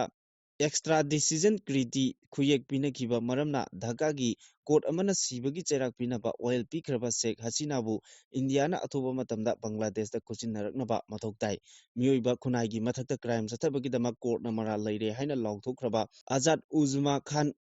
ꯀꯃꯜꯕꯨꯁꯨ ꯏꯟꯗꯤꯌꯥꯅ ꯈꯨꯠꯁꯤꯟꯅꯔꯛꯀꯗꯕꯅꯤ ꯍꯥꯏꯅ ꯕꯪꯒ꯭ꯂꯥꯗꯦꯁꯀꯤ ꯐꯣꯔꯦꯟ ꯃꯤꯅꯤꯁꯇ꯭ꯔꯤꯅ ꯊꯥꯔꯛꯈꯤꯕ ꯆꯦꯔꯣꯜ ꯑꯃꯅ ꯈꯪꯍꯜꯂꯛꯈꯤ꯫ ꯏꯟꯇꯔꯅꯦꯁꯅꯦꯜ ꯀ꯭ꯔꯥꯏꯝ ꯇ꯭ꯔꯤꯕꯨꯅꯦꯜꯅ ꯁꯤꯕꯒꯤ ꯆꯩꯔꯥꯛ ꯄꯤꯅꯕ ꯋꯥꯌꯦꯜ ꯂꯥꯎꯊꯣꯛꯈ꯭ꯔꯕ ꯃꯇꯨꯡꯗ ꯁꯦꯈ ꯍꯁꯤꯅꯥꯅ ꯍꯥꯏꯈꯤ ꯃꯤꯌꯥꯝꯅ ꯈꯟꯕ ꯅꯠꯇꯕ ꯂꯩꯉꯥꯛ ꯑꯃ ꯁꯦꯝꯕ ꯀꯣꯔꯠꯅ ꯃꯤꯆꯪ ꯃꯤꯈꯥꯏ ꯅꯥꯏꯕ ꯃꯑꯣꯡꯗ ꯄꯤꯈꯤꯕ ꯋꯥꯌꯦꯜ ꯑꯗꯨ ꯆꯠꯅꯐꯝ ꯊꯣꯛꯇꯦ꯫ ꯃꯤꯈꯜ ꯄꯥꯡꯊꯣꯛꯇꯨꯅ ꯃꯤꯌꯥꯝꯒꯤ ꯂꯩꯉꯥꯛ ꯁꯦꯝꯂꯕ ꯃꯇꯨꯡꯗ ꯆꯠꯊꯕ ꯋꯥꯌꯦꯜ ꯑꯣꯏꯔꯕꯗꯤ ꯑꯆꯨꯝꯕ ꯋꯥꯌꯦꯜ ꯁꯣꯏꯗꯅ ꯄꯨꯔꯛꯀꯅꯤ ꯍꯥꯏꯕꯒꯤ ꯊꯥꯖꯕ ꯂꯩ ꯍꯥꯏꯅꯁꯨ ꯑꯋꯥꯃꯤ ꯂꯤꯒꯀꯤ ꯂꯨꯆꯤꯡꯕꯤ ꯑꯁꯤꯅ ꯐꯣꯡꯗꯣꯛꯈꯤ꯫ ꯑꯦꯗꯃꯤꯅꯤꯁꯇ꯭ꯔꯦꯁꯟ ꯂꯩꯇ꯭ꯔꯕ ꯑꯃꯗꯤ ꯊꯤꯀꯥ ꯇꯧꯐꯝ ꯑꯣꯟꯊꯣꯛꯂꯕ ꯋꯥꯇꯔ ꯔꯤꯁꯣꯔꯁ ꯗꯤꯄꯥꯔꯠꯃꯦꯟꯇ ꯑꯀꯟꯕ ꯃꯤꯠꯌꯦꯡ ꯆꯪꯕ ꯃꯊꯧ ꯇꯥꯔꯦ ꯍꯥꯏꯅ ꯃꯅꯤꯄꯨꯔ ꯄ꯭ꯔꯗꯦꯁ ꯀꯪꯒ꯭ꯔꯦꯁ ꯀꯃꯤꯇꯤ MPCCꯒꯤ ꯄ꯭ꯔꯁꯤꯗꯦꯟꯠ ꯀꯦ ꯃꯦꯘꯆꯟꯗ꯭ꯔꯅ ꯐꯣꯡꯗꯣꯛꯈ꯭ꯔꯦ꯫ ꯑꯟꯗ꯭ꯔꯣ ꯑꯃꯗꯤ ꯋꯥꯡꯒꯣꯏꯅꯆꯤꯡꯕ ꯃꯐꯝꯁꯤꯡ ꯆꯍꯤ ꯑꯁꯤꯒꯤ ꯁꯦꯞꯇꯦꯝꯕꯔ ꯊꯥꯗ ꯏꯆꯥꯎ ꯃꯥꯌꯣꯛꯅꯈꯤꯕ ꯑꯗꯨꯒꯤ ꯃꯇꯥꯡꯗ ꯀꯦ ꯃꯦꯘꯆꯟꯗ꯭ꯔꯅ ꯄꯦꯇꯤꯁꯅꯔ ꯑꯣꯏꯗꯨꯅ ꯃꯅꯤꯄꯨꯔ ꯍꯥꯏ ꯀꯣꯔꯠꯇ ꯊꯥꯈꯤꯕ PIL ꯑꯃꯒ ꯃꯔꯤ ꯂꯩꯅꯅ ꯕꯥꯕꯨꯄꯥꯔꯥꯗ ꯂꯩꯕ ꯃꯍꯥꯛꯀꯤ ꯀ꯭ꯋꯥꯇꯔꯗ ꯄꯥꯡꯊꯣꯛꯈꯤꯕ ꯄꯥꯎꯒꯤ ꯃꯤꯐꯝ ꯑꯃꯗ ꯀꯦ ꯃꯦꯘꯆꯟꯗ꯭ꯔꯅ ꯃꯊꯛꯀꯤ ꯋꯥꯐꯝ ꯑꯁꯤ ꯐꯣꯡꯗꯣꯛꯂꯗꯨꯅ ꯍꯥꯏ ꯗꯤꯄꯥꯔꯠꯃꯦꯟꯠ ꯑꯁꯤꯒꯤ ꯑꯁꯣꯏꯕꯅ ꯃꯔꯝ ꯑꯣꯏꯔꯒ ꯊꯧꯕꯥꯜ ꯃꯜꯇꯤꯄꯔꯄꯁ ꯗꯥꯝꯒꯤ ꯒꯦꯠ ꯃꯔꯤꯃꯛ ꯊꯥꯗꯣꯛꯇꯨꯅ ꯏꯝꯐꯥꯜ ꯏꯁ ꯑꯃꯁꯨꯡ ꯏꯝꯐꯥꯜ ꯋꯦꯁꯀꯤ ꯁꯔꯨꯛ ꯈꯔ ꯈꯨꯠꯁꯦꯝꯒꯤ ꯏꯆꯥꯎ ꯊꯣꯛꯍꯟꯈꯤ꯫ ꯏꯆꯥꯎꯒꯤ ꯑꯋꯥꯕ ꯅꯪꯂꯕꯁꯤꯡꯗ ꯆꯞ ꯆꯥꯕ ꯀꯝꯄꯦꯟꯁꯦꯁꯟ ꯄꯤꯍꯟꯐꯝ ꯊꯣꯛꯏ꯫ ꯁꯦꯞꯇꯦꯝꯕꯔ 13ꯗ ꯃꯅꯤꯄꯨꯔꯗ ꯄ꯭ꯔꯥꯏꯝ ꯃꯤꯅꯤꯁꯇꯔ ꯅꯔꯦꯟꯗ꯭ꯔ ꯃꯣꯗꯤ ꯂꯥꯛꯂꯝꯕꯒꯤ ꯃꯊꯪꯒꯤ ꯅꯨꯃꯤꯠ ꯁꯦꯞꯇꯦꯝꯕꯔ 13ꯗ ꯊꯧꯕꯥꯜ ꯗꯥꯝ ꯒꯦꯠ ꯃꯔꯤ ꯑꯃꯨꯛꯇꯗ ꯊꯥꯗꯣꯛꯄꯗꯒꯤ ꯏꯆꯥꯎ ꯊꯣꯛꯇꯨꯅ ꯃꯍꯩ ꯃꯔꯣꯡ ꯀꯌꯥ ꯉꯥꯌꯣꯛꯐꯥꯝ ꯀꯌꯥ ꯏꯁꯤꯡ ꯊꯨꯝꯖꯤꯟꯕꯒꯤ ꯃꯊꯛꯇ ꯌꯨꯝꯀꯩ ꯀꯌꯥꯁꯨ ꯑꯃꯥꯡ ꯑꯇꯥ ꯊꯣꯛꯍꯟꯈꯤ꯫ ꯃꯗꯨꯒꯤ ꯃꯇꯥꯡꯗ ꯃꯍꯥꯛꯅ ꯃꯁꯥ ꯌꯥꯎꯅ ꯌꯦꯡꯁꯤꯜꯂꯕ ꯃꯇꯨꯡ ꯆꯤꯐ ꯁꯦꯀ꯭ꯔꯦꯇꯔꯤꯗ ꯋꯥꯀꯠ ꯆꯦꯔꯣꯜ ꯑꯃ ꯂꯥꯟꯈꯠꯂꯕ ꯃꯇꯨꯡꯗ ꯋꯥꯇꯔ ꯔꯤꯁꯣꯔꯁ ꯗꯤꯄꯥꯔꯠꯃꯦꯟꯠꯀꯤ ꯃꯀꯣꯛ ꯊꯣꯡꯕ ꯑꯣꯐꯤꯁꯤꯌꯦꯜ ꯌꯥꯎꯅ ꯏꯟꯁꯄꯦꯛꯁꯟ ꯆꯠꯄꯗ ꯗꯤꯄꯥꯔꯠꯃꯦꯟꯠ ꯑꯁꯤꯒꯤ ꯑꯁꯣꯏꯕꯁꯤꯡ ꯌꯦꯡꯁꯤꯟꯈꯤ ꯑꯃꯗꯤ ꯃꯁꯤꯒꯤ ꯃꯇꯥꯡꯗ ꯃꯔꯤ ꯂꯩꯅꯕꯁꯤꯡꯒꯤ ꯃꯊꯛꯇ ꯑꯦꯛꯁꯟ ꯂꯧꯅꯕ ꯑꯃꯗꯤ ꯏꯆꯥꯎꯒꯤ ꯑꯋꯥꯕ ꯅꯪꯂꯕꯁꯤꯡꯗ ꯀꯝꯄꯦꯟꯁꯦꯁꯟ ꯄꯤꯕꯤꯅꯕ ꯒꯚꯔꯅꯔꯗ ꯋꯥꯀꯠ ꯆꯦꯔꯣꯜ ꯑꯃꯁꯨ ꯄꯤꯁꯤꯟꯈ꯭ꯔꯦ꯫ ꯑꯗꯨꯕꯨ ꯊꯕꯛꯇ ꯑꯣꯟꯊꯣꯛꯇꯕꯗꯒꯤ ꯊꯥ ꯑꯁꯤꯒꯤ 18ꯗ ꯃꯅꯤꯄꯨꯔ ꯍꯥꯏ ꯀꯣꯔꯠꯇ ꯃꯁꯤꯒꯤ ꯃꯇꯥꯡꯗ PIL ꯑꯃ ꯊꯥꯕꯅꯤ ꯍꯥꯏꯕ ꯋꯥꯐꯝ ꯊꯝꯈꯤ꯫ ꯈꯨꯗꯛꯇ ꯀꯣꯔꯠꯅ ꯑꯣꯔꯗꯔ ꯑꯃ ꯊꯣꯛꯇꯨꯅ ꯆꯤꯐ ꯁꯦꯀ꯭ꯔꯦꯇꯔꯤꯅ ꯂꯨꯆꯤꯡꯕ ꯀꯃꯤꯇꯤ ꯑꯃ ꯁꯦꯝꯗꯨꯅ ꯃꯁꯤꯒꯤ ꯃꯇꯥꯡꯗ ꯏꯟꯀ꯭ꯋꯥꯔꯤ ꯇꯧꯔꯕ ꯃꯇꯨꯡ ꯀꯃꯤꯇꯤꯒꯤ ꯔꯤꯄꯣꯔꯠ ꯀꯨꯝꯖꯥ 2026ꯀꯤ ꯃꯥꯔꯆ 2 ꯐꯥꯎꯕꯒꯤ ꯃꯅꯨꯡꯗ ꯄꯦꯇꯤꯁꯅꯔꯒꯤ ꯃꯐꯝꯗ ꯄꯤꯅꯕ ꯈꯪꯍꯟꯈ꯭ꯔꯦ꯫ ꯀꯣꯔꯠꯅ ꯂꯧꯈꯠꯂꯛꯄ ꯈꯣꯡꯊꯥꯡ ꯑꯁꯤꯅ ꯏꯆꯥꯎꯒꯤ ꯑꯋꯥꯕ ꯅꯪꯂꯕꯁꯤꯡꯒꯤ ꯑꯆꯨꯝꯕ ꯋꯥꯌꯦꯜ ꯐꯪꯒꯅꯤ ꯍꯥꯏꯕꯒꯤ ꯊꯥꯖꯕ ꯀꯦ ꯃꯦꯘꯆꯟꯗ꯭ꯔꯅ ꯊꯝꯂꯛꯂꯤ꯫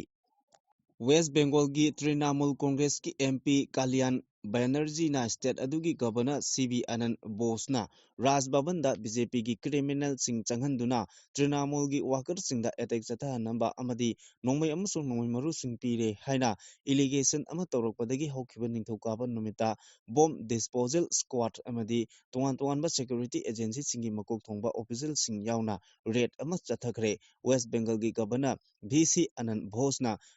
ꯂꯤꯗ ꯇꯧꯔꯒ ꯅꯨꯡꯊꯤꯜ ꯄꯨꯡ 2:35 ꯔꯣꯝ ꯇꯥꯕꯗꯒꯤ ꯍꯧꯔꯒ ꯑꯊꯦꯡꯕ ꯐꯥꯎꯕ ꯑꯣꯄꯔꯦꯁꯟ ꯑꯗꯨ ꯆꯠꯊꯈꯤ꯫ ꯑꯣꯄꯔꯦꯁꯟ ꯑꯗꯨꯗ ꯗꯤꯖꯥꯁꯇꯔ ꯃꯦꯅꯦꯖꯃꯦꯟꯠ ꯑꯃꯁꯨꯡ ꯁꯤꯚꯤꯜ ꯗꯤꯐꯦꯟꯁ ꯗꯤꯄꯥꯔꯠꯃꯦꯟꯠꯀꯤ ꯃꯤꯑꯣꯏꯁꯤꯡꯁꯨ ꯁꯔꯨꯛ ꯌꯥꯈꯤ꯫ ꯑꯣꯄꯔꯦꯁꯟ ꯑꯗꯨ ꯆꯠꯊꯔꯤꯉꯩ ꯃꯃꯥꯡꯗ ꯔꯥꯖ ꯚꯕꯟꯗ ꯂꯩꯔꯝꯕ ꯃꯤꯑꯣꯏ ꯈꯨꯗꯤꯡꯃꯛ ꯃꯄꯥꯟꯗ ꯍꯣꯏꯗꯣꯛꯈꯤ꯫ ꯂꯣꯏꯅꯅ ꯁꯤꯚꯤꯜ ꯁꯣꯁꯥꯏꯇꯤ ꯑꯃꯁꯨꯡ ꯖꯔꯅꯦꯂꯤꯁꯠꯀꯤ ꯃꯤꯑꯣꯏ ꯀꯌꯥꯁꯨ ꯑꯣꯄꯔꯦꯁꯟ ꯑꯗꯨꯗ ꯁꯔꯨꯛ ꯌꯥꯍꯟꯈꯤ ꯍꯥꯏꯔꯤ꯫ ꯆꯥꯎꯈꯠꯄ ꯂꯩꯕꯥꯛ ꯑꯃꯒꯤꯗꯃꯛ ꯏꯟꯗꯤꯌꯥ ꯂꯩꯉꯥꯛꯅ ꯀꯣꯑꯣꯄꯔꯦꯇꯤꯕ ꯁꯦꯛꯇꯔꯗ ꯑꯀꯟꯕ ꯃꯤꯠꯌꯦꯡ ꯆꯪꯗꯨꯅ ꯊꯕꯛ ꯂꯧꯈꯠꯂꯤ꯫ ꯀꯣꯑꯣꯄꯔꯦꯇꯤꯕ ꯏꯍꯧ ꯀꯟꯈꯠꯂꯕꯗꯤ ꯂꯩꯕꯥꯛ ꯑꯁꯤ ꯃꯥꯡꯖꯤꯜ ꯊꯥꯅ ꯆꯥꯎꯈꯠꯄ ꯉꯝꯒꯅꯤ ꯍꯥꯏꯅ ꯒꯚꯔꯅꯔ ꯑꯖꯌ ꯀꯨꯃꯥꯔ ꯚꯜꯂꯥꯅ ꯐꯣꯡꯗꯣꯛꯈ꯭ꯔꯦ꯫ ꯅꯕꯥꯔꯗ ꯑꯃꯗꯤ ꯗꯤꯄꯥꯔꯠꯃꯦꯟꯠ ꯑꯣꯐ ꯀꯣꯔꯄꯣꯔꯦꯁꯟ ꯑꯅꯤꯅ ꯄꯨꯟꯅ ꯈꯨꯠꯁꯝꯅꯗꯨꯅ ꯄꯦꯂꯦꯁ ꯀꯝꯄꯥꯎꯟꯗ ꯂꯩꯕ ꯁꯤꯇꯤ ꯀꯟꯚꯦꯟꯁꯟ ꯁꯦꯟꯇꯔꯗ ꯏꯟꯇꯔꯅꯦꯁꯅꯦꯜ ꯏꯌꯔ ꯑꯣꯐ ꯀꯣꯑꯣꯄꯔꯦꯇꯤꯕ 2025ꯒ ꯃꯔꯤ ꯂꯩꯅꯅ ꯄꯥꯡꯊꯣꯛꯈꯤꯕ ꯁ꯭ꯇꯦꯠ ꯂꯦꯚꯦꯜ ꯀꯟꯀ꯭ꯂꯦꯚꯇ ꯒꯚꯔꯅꯔꯅ ꯃꯊꯛꯀꯤ ꯋꯥꯐꯝ ꯑꯁꯤ ꯐꯣꯡꯗꯣꯛꯈꯤꯕꯅꯤ꯫ ꯁꯪꯀꯔꯁꯤ ꯁꯦꯃꯥꯔꯤꯊꯤ ꯀꯣꯔꯄꯣꯔꯦꯁꯟ ꯍꯥꯏꯅ ꯃꯤꯡꯊꯣꯟꯕ ꯊꯤꯝꯗ 62ꯁꯨꯕ ꯑꯣꯜ ꯏꯟꯗꯤꯌꯥ ꯀꯣꯑꯣꯄꯔꯦꯇꯤꯕ ꯋꯤꯛ ꯊꯧꯔꯝꯒꯤ ꯁꯔꯨꯛ ꯑꯃ ꯑꯣꯏꯅ ꯁ꯭ꯇꯦꯠ ꯂꯦꯚꯦꯜ ꯀꯟꯀ꯭ꯂꯦꯚ ꯑꯗꯨ ꯄꯥꯡꯊꯣꯛꯈꯤꯕꯅꯤ꯫ ꯑꯩꯈꯣꯏꯒꯤ ꯈꯨꯟꯅꯥꯏꯗ ꯂꯨꯍꯣꯡꯕ ꯍꯥꯏꯕ ꯅꯥꯠꯀꯤ ꯌꯥꯝꯅ ꯃꯔꯨꯑꯣꯏꯕ ꯊꯧꯔꯝ ꯑꯁꯤꯕꯨ ꯅꯥꯠꯀꯤ ꯆꯠꯅꯕꯤ ꯀꯌꯥ ꯍꯥꯞꯆꯤꯟꯗꯨꯅ ꯃꯥꯅ ꯄꯥꯝꯕ ꯃꯑꯣꯡꯗ ꯄꯪꯍꯣꯡꯗ ꯍꯣꯡꯅꯔꯛꯄꯒꯤ ꯃꯑꯣꯡ ꯑꯃ ꯂꯥꯛꯂꯤꯕꯁꯤ ꯈꯨꯟꯅꯥꯏꯅ ꯃꯔꯨꯑꯣꯏꯕ ꯑꯍꯜ ꯂꯃꯟꯁꯤꯡ ꯇꯔꯥꯏꯅ ꯂꯧꯐꯝ ꯊꯣꯛꯇꯦ ꯃꯔꯝꯗꯤ ꯑꯁꯤꯒꯨꯝꯕ ꯈꯨꯟꯅꯥꯏꯗ ꯄꯤꯔꯤꯕ ꯐꯠꯇꯕ ꯃꯍꯩ ꯀꯌꯥ ꯑꯁꯤꯅ ꯑꯁꯨꯛꯀꯤ ꯃꯇꯤꯛ ꯆꯥꯎꯏ ꯑꯩꯈꯣꯏ ꯃꯤꯑꯣꯏꯕꯒꯤ ꯈꯨꯟꯅꯥꯏ ꯑꯣꯏꯅ ꯍꯤꯡꯕꯅꯤ ꯈꯨꯟꯅꯥꯏ ꯑꯃ ꯍꯥꯏꯕꯁꯤ ꯏꯃꯨꯡ ꯃꯌꯥꯝ ꯑꯄꯨꯟꯕꯅꯤ ꯑꯗꯨꯒ ꯏꯃꯨꯡ ꯍꯥꯏꯕ ꯑꯁꯤꯅ ꯈꯨꯟꯅꯥꯏ ꯑꯃ ꯂꯤꯡꯅꯕꯒꯤ ꯌꯨꯝꯐꯝ ꯑꯣꯏꯕ ꯌꯥꯝꯅ ꯃꯔꯨꯑꯣꯏꯕ ꯁꯔꯨꯛ ꯑꯃꯅꯤ ꯑꯗꯨꯒ ꯂꯨꯍꯣꯡꯕ ꯍꯥꯏꯕ ꯑꯁꯤꯅ ꯏꯃꯨꯡ ꯑꯃ ꯂꯤꯡꯅꯕꯒꯤ ꯌꯨꯝꯂꯦꯞ ꯆꯔꯥ ꯇꯝꯕꯒꯤ ꯊꯧꯔꯝꯅꯤ ꯑꯩꯈꯣꯏꯅ ꯂꯨꯍꯣꯡꯕꯕꯨ ꯊꯧꯑꯣꯏꯔꯛꯇꯕ ꯂꯨꯝꯅ ꯂꯧꯔꯛꯇꯕ ꯀꯨꯝꯍꯩꯒꯨꯝꯅ ꯈꯜꯂꯛꯄ ꯍꯥꯏꯕꯁꯤ ꯅꯨꯄꯥ ꯅꯨꯄꯤ ꯌꯨꯝꯕꯥꯟꯕꯕꯨ ꯂꯥꯏꯅ ꯂꯧꯔꯛꯄ ꯑꯃꯅꯤ ꯃꯁꯤꯒꯤ ꯃꯍꯩꯅꯅꯤ ꯉꯁꯤ ꯑꯩꯈꯣꯏꯒꯤ ꯈꯨꯟꯅꯥꯏꯗ ꯄꯤꯒꯤ ꯃꯔꯤ ꯂꯩꯅꯕ ꯋꯥꯊꯣꯛ ꯀꯌꯥ ꯊꯣꯔꯛꯂꯤꯕ ꯌꯨꯝꯕꯥꯜꯂꯕ ꯃꯇꯨꯡ ꯏꯀꯨꯏ ꯀꯨꯏꯗꯅ ꯅꯨꯄꯥ ꯅꯨꯄꯤ ꯀꯥꯏꯅꯕꯒꯤ ꯊꯧꯗꯣꯛ ꯋꯥꯊꯣꯛ ꯅꯣꯡꯃ ꯀꯥꯡꯗꯅ ꯃꯁꯤꯡ ꯍꯦꯟꯒꯠꯂꯛꯂꯤꯕ ꯏꯃꯨꯡ ꯀꯌꯥ ꯀꯥꯡꯈꯣꯡ ꯆꯥꯏꯔꯛꯂꯤꯕ ꯑꯃꯗꯤ ꯈꯨꯟꯅꯥꯏꯗ ꯇꯧꯍꯩꯗꯕ ꯎꯍꯩꯗꯕ ꯇꯥꯍꯩꯗꯕ ꯀꯌꯥ ꯇꯥꯔꯛꯂꯤꯕ ꯎꯔꯛꯂꯤꯕ ꯊꯣꯔꯛꯂꯤꯕ ꯑꯁꯤꯅꯤ ꯃꯔꯝ ꯑꯗꯨꯅ ꯑꯩꯈꯣꯏꯅ ꯅꯨꯡꯉꯥꯏ ꯌꯥꯏꯐꯅ ꯏꯪ ꯇꯞꯅ ꯆꯥꯎꯈꯠꯄ ꯈꯨꯟꯅꯥꯏ ꯑꯃ ꯂꯤꯡꯒꯦ ꯍꯥꯏꯔꯕꯗꯤ ꯌꯨꯝ ꯄꯥꯟꯕꯕꯨ ꯌꯥꯝꯅ ꯃꯃꯜ ꯂꯩꯅ ꯂꯧꯒꯗꯕꯅꯤ ꯑꯗꯨꯒ ꯉꯁꯤ ꯑꯩꯈꯣꯏꯒꯤ ꯈꯨꯟꯅꯥꯏꯗ ꯂꯨꯍꯣꯡꯕꯗ ꯀꯥ ꯍꯦꯟꯅ ꯑꯀꯤ ꯑꯃꯧ ꯑꯃꯁꯨꯡ ꯑꯋꯨꯟꯄꯣꯠ ꯄꯤꯕꯗ ꯊꯤꯗꯥꯟꯅꯕꯒꯤ ꯃꯆꯠ ꯑꯃ ꯂꯥꯛꯂꯤꯕ ꯑꯁꯤ ꯌꯥꯝꯅ ꯈꯨꯗꯣꯡꯊꯤꯅꯤꯡꯉꯥꯏ ꯑꯣꯏꯕ ꯌꯥꯝꯅ ꯐꯠꯇꯕ ꯃꯆꯠ ꯑꯃꯅꯤ ꯃꯁꯤꯅ ꯂꯨꯍꯣꯡꯕꯕꯨ ꯁꯦꯜ ꯌꯥꯝꯅ ꯆꯪꯍꯟꯕꯇ ꯅꯠꯇꯅ ꯀꯨꯝꯍꯩ ꯑꯣꯟꯊꯣꯔꯛꯂꯤ ꯂꯨꯍꯣꯡꯕ ꯍꯥꯏꯕꯁꯤ ꯀꯨꯝꯍꯩ ꯅꯠꯇꯦ ꯅꯥꯠꯀꯤ ꯁꯦꯡꯂꯕ ꯊꯧꯔꯝ ꯑꯃꯅꯤ ꯃꯁꯤꯗ ꯑꯊꯣꯏ ꯑꯍꯦꯟ ꯇꯥꯟꯅꯐꯝ ꯊꯣꯛꯇꯦ ꯑꯩꯒꯤ ꯂꯩꯖꯕ ꯑꯃꯗꯤ ꯉꯝꯖꯕ ꯊꯥꯛ ꯑꯃꯗ ꯍꯣꯡꯒꯗꯕꯅꯤ ꯂꯨꯍꯣꯡꯕꯗ ꯅꯥꯄꯜ ꯆꯥꯗꯤꯡ ꯇꯧꯗꯨꯅ ꯑꯩꯈꯣꯏꯒꯤ ꯀꯣꯛꯊꯛꯇ ꯁꯦꯟꯗꯣꯟꯒꯤ ꯑꯔꯨꯝꯕ ꯄꯣꯠꯂꯨꯝ ꯑꯃ ꯊꯣꯡꯒꯠꯂꯣꯏꯗꯕꯅꯤ ꯈꯨꯟꯅꯥꯏ ꯑꯁꯤꯅ ꯃꯊꯧ ꯇꯥꯔꯤꯕꯁꯤ ꯂꯨꯍꯣꯡꯕꯅꯤ ꯂꯨꯍꯣꯡꯕꯕꯨ ꯆꯥꯎꯅ ꯍꯣꯡꯕ ꯑꯗꯨ ꯅꯠꯇꯦ ꯃꯔꯝ ꯑꯗꯨꯅ ꯑꯩꯈꯣꯏꯒꯤ ꯃꯤꯌꯥꯝꯅ ꯐꯠꯇꯕ ꯆꯠꯅꯕꯤ ꯀꯌꯥꯒꯤ ꯈꯨꯗꯨꯡ ꯏꯟꯕꯒꯤ ꯃꯍꯨꯠꯇ ꯃꯁꯤꯕꯨ ꯊꯤꯡꯅꯅꯕ ꯍꯣꯠꯅꯒꯗꯕꯅꯤ ꯏꯅꯥꯠꯄꯨꯅ ꯍꯟꯊꯅ ꯀꯟꯕ ꯃꯤꯅꯥꯠꯄꯨꯅ ꯊꯥꯛ ꯋꯥꯡꯅ ꯆꯥꯎꯈꯠꯄꯅꯤ ꯍꯥꯏꯅ ꯈꯟꯕ ꯑꯔꯥꯟꯕ ꯋꯥꯈꯜ ꯊꯥꯗꯣꯛꯃꯤꯟꯅꯁꯤ ꯍꯥꯏꯅ ꯏꯔꯣꯜꯅ ꯑꯀꯟꯕ ꯋꯥꯐꯝ ꯊꯝꯂꯛꯂꯤ ꯖꯜ ꯖꯤꯕꯟ ꯃꯤꯁꯟꯒꯤ ꯃꯈꯥꯗ ꯏꯟꯗꯤꯌꯥ ꯂꯩꯉꯥꯛꯅ ꯌꯨꯝꯊꯣꯡ ꯈꯨꯗꯤꯡꯗ ꯊꯛꯅꯕ ꯏꯁꯤꯡ ꯐꯪꯍꯟꯒꯅꯤ ꯍꯥꯏꯈꯤꯕ ꯃꯤꯁꯟ ꯑꯁꯤ ꯃꯅꯤꯄꯨꯔꯗꯗꯤ ꯁꯂꯥꯛ ꯁꯥꯔꯦ ꯃꯤꯁꯟ ꯑꯁꯤꯒꯤ ꯃꯈꯥꯗ ꯆꯥꯟꯗꯦꯜ ꯗꯤꯁꯇ꯭ꯔꯤꯛꯀꯤ ꯈꯨꯜ ꯈꯔꯗꯗꯤ ꯌꯨꯝꯊꯣꯡ ꯈꯨꯗꯤꯡꯃꯛ ꯏꯁꯤꯡ ꯄꯤꯈ꯭ꯔꯦ ꯍꯥꯏꯅ JJMꯅ ꯗꯥꯁꯕꯣꯔꯗ ꯂꯤꯁ ꯊꯥꯗꯣꯛꯄꯗ ꯀꯨꯀꯤ ꯑꯃꯠꯇ ꯇꯥꯗꯕ ꯈꯨꯜꯗ ꯀꯨꯀꯤꯒꯤ ꯃꯤꯡ ꯃꯌꯥꯝ ꯑꯃ ꯌꯥꯎꯔꯝꯕꯇ ꯅꯠꯇꯅ ꯈꯨꯜ ꯑꯗꯨꯗ ꯂꯩꯕ ꯑꯁꯦꯡꯕ ꯏꯃꯨꯡ ꯑꯃꯗꯒꯤ ꯍꯦꯟꯅ ꯌꯥꯎꯔꯝꯗ꯭ꯔꯦ ꯍꯥꯏꯔꯤ ꯋꯥꯐꯝ ꯑꯁꯤ ꯆꯥꯟꯗꯦꯜꯗ ꯄꯥꯡꯊꯣꯛꯄ ꯄꯥꯎꯃꯤꯁꯤꯡꯒ ꯎꯅꯕ ꯑꯃꯗ ꯑꯅꯥꯜ ꯂꯨꯔꯋꯥꯜ ꯇꯥꯟꯄꯤ ꯃꯍꯥ ꯑꯦꯔꯤꯌꯥ ꯕ꯭ꯔꯥꯟꯁꯀꯤ ꯄ꯭ꯔꯦꯁꯤꯗꯦꯟꯠ SNG ꯂꯥꯔꯁꯣꯟꯅ ꯐꯣꯡꯗꯣꯛꯈꯤꯕꯅꯤ ꯃꯈꯥ ꯇꯥꯔꯛꯄ ꯄꯥꯎꯗ ꯃꯅꯤꯄꯨꯔꯗ ꯂꯝꯗꯜꯂꯝꯕ ꯑꯃꯨꯔ ꯐꯦꯜꯀꯣꯟꯁꯤꯡ ꯁꯣꯃꯥꯂꯤꯌꯥ ꯌꯧꯁꯤꯟꯈ꯭ꯔꯦ ꯃꯅꯤꯄꯨꯔꯗ ꯅꯨꯃꯤꯠ ꯈꯔꯅꯤ ꯂꯝꯗꯜꯂꯝꯕ ꯁꯥꯏꯕꯦꯔꯤꯌꯥꯗꯒꯤ ꯄꯥꯏꯔꯛꯄ ꯑꯃꯨꯔ ꯐꯦꯜꯀꯣꯟꯁꯤꯡ ꯆꯠꯂꯤꯕ ꯊꯥ ꯑꯁꯤ ꯍꯧꯔꯛꯄꯗ ꯃꯅꯤꯄꯨꯔ ꯊꯥꯗꯣꯛꯇꯨꯅ ꯑꯃꯨꯛ ꯄꯥꯏꯕ ꯍꯧꯈꯤꯕꯅꯤ ꯆꯍꯤ ꯈꯨꯗꯤꯡꯒꯤ ꯑꯣꯏꯅ ꯑꯣꯛꯇꯣꯕꯔ ꯑꯃꯁꯨꯡ ꯅꯕꯦꯝꯕꯔ ꯊꯥꯗ ꯎꯆꯦꯛ ꯃꯈꯜ ꯑꯁꯤ ꯇꯃꯦꯡꯂꯣꯡ ꯗꯤꯁꯇ꯭ꯔꯤꯛꯀꯤ ꯈꯨꯡꯒꯪ ꯑꯍꯨꯝꯗ ꯅꯨꯃꯤꯠ ꯈꯔꯅꯤ ꯆꯥꯛꯇꯥꯔꯝꯈꯤ ꯋꯥꯏꯜ ꯂꯥꯏꯐ ꯁꯥꯏꯟꯇꯤꯁꯁꯤꯡꯅ ꯑꯃꯨꯔ ꯐꯦꯜꯀꯣꯟ ꯑꯍꯨꯝ ꯇ꯭ꯔꯦꯀꯤꯡ ꯇꯧꯗꯨꯅ ꯊꯥꯗꯣꯛꯈꯤ ꯑꯗꯨꯒꯨꯝꯕ ꯑꯃꯨꯔ ꯐꯦꯜꯀꯣꯟꯁꯤꯡ ꯑꯗꯨꯒꯤ ꯃꯃꯤꯡ ꯑꯄꯥꯄꯥꯡ ꯂꯥꯕꯥ